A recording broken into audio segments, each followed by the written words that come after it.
You're listening to the Multifamily Market Watch for Washington State. Apartment owners who need to know, trust HFO, the leading source for multifamily industry news around the state, from Puget Sound to the Tri-Cities.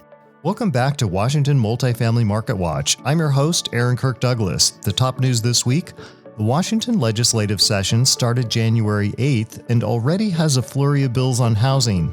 The latest bill to cause a major stir would increase the real estate excise tax on transactions above $5 million. We have a roundup of the housing bills, which range from rent control to support for housing construction. Rent growth is forecast to slow for Puget Sound and across the U.S. in 2023. And Washington State proposes to start a landlord registry, potentially in preparation for charging a tax on vacant units. All this and more in just a moment. This Washington Multifamily Market Watch is co-sponsored by Gantry Inc., the nation's largest independent mortgage broker, and by J.R. Johnson, experts in multifamily restoration and repair work. Now on to our news briefing. The House Local Government Committee will consider House Bill 1628 on Tuesday, February 7th at 10:30 a.m. The bill would increase the real estate excise tax from 3% to 4% on transactions of $5 million and above. Proponents claim it will only affect wealthy homeowners, but as drafted, would affect most multifamily real estate as well. A 4% real estate excise tax would be the highest in America. If you live in and own property in Washington State, you are encouraged to contact your state legislator. Rent growth in Seattle has been reported as increasing by 8% year over year for 2022, according to Zumper and the Puget Sound Business Journal. However, Yardi Matrix is forecasting a slowdown in rent growth to 3% this year. The slowdown is attributed to the anticipation of the completion of about 140,000 new units that are in the development pipeline for King, Pierce, Kitsap, and Snohomish counties. That's expected to increase the housing supply in the area. This year's actual rent growth will depend on various factors, such as economic conditions, population growth, and job market trends.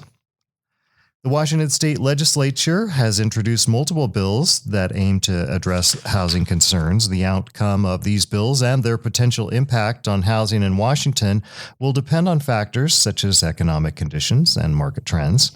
The legislature has only until early March to pass bills out of the chamber where they were introduced if they expect to pass them into law.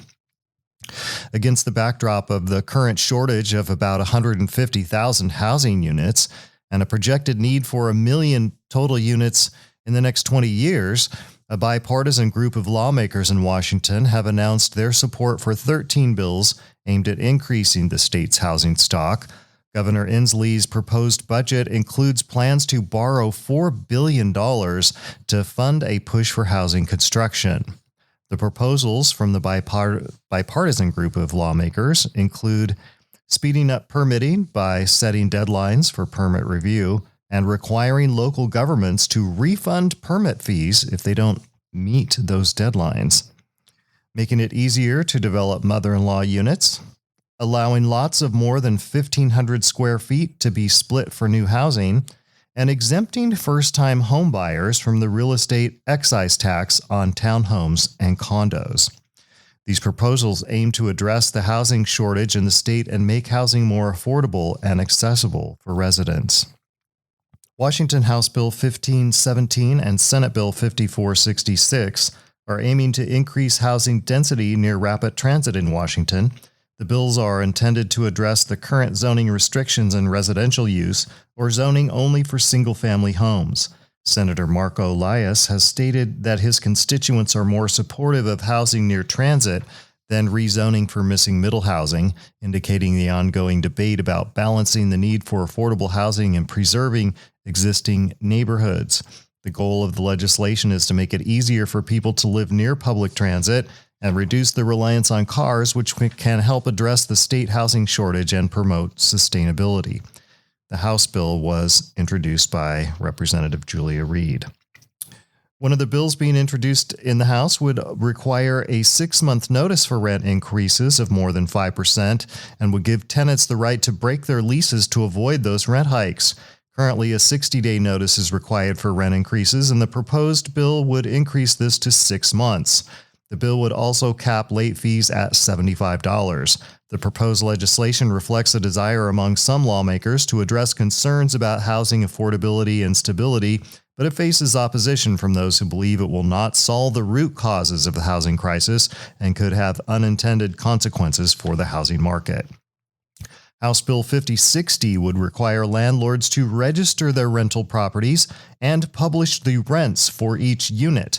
The state would charge a fee of $70 for the first unit and $15 for each additional unit, including all vacant units.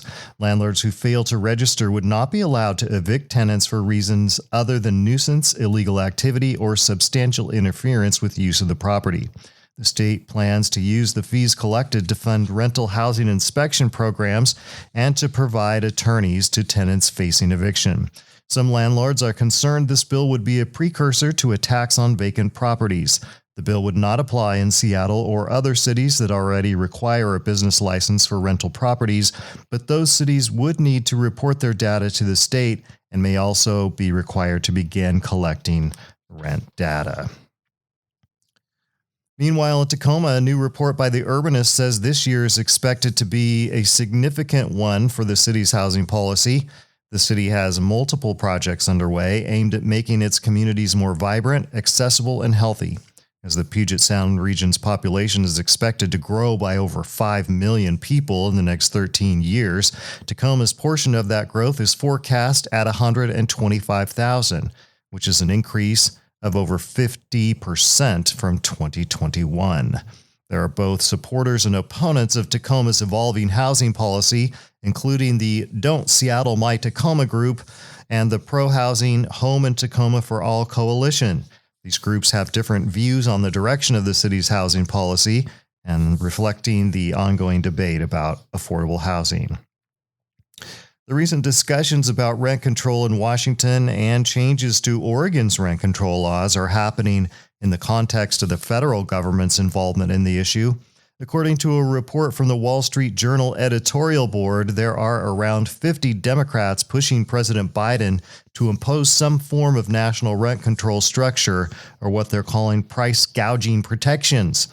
The individuals advocating for those measures are proposing to link rent caps with providing federal funds to house the homeless. And although it has been expected we would see some loans on multifamily properties go into default due to variable rates or other situations, TREP is reporting that the CMBS delinquency rate has defied those doom and gloom expectations by falling in January below 3% overall. Multifamily delinquency rates fell below their 12-month average of 1.81% to 1.56%. We'll have more legislative updates coming your way in the weeks ahead as these bills continue readings and hearings in committees and start moving forward. Don't forget to subscribe to the HFO Multifamily Market Watch wherever you get your podcasts. We dig through all the news and bring it to you so you don't have to. Have a great week.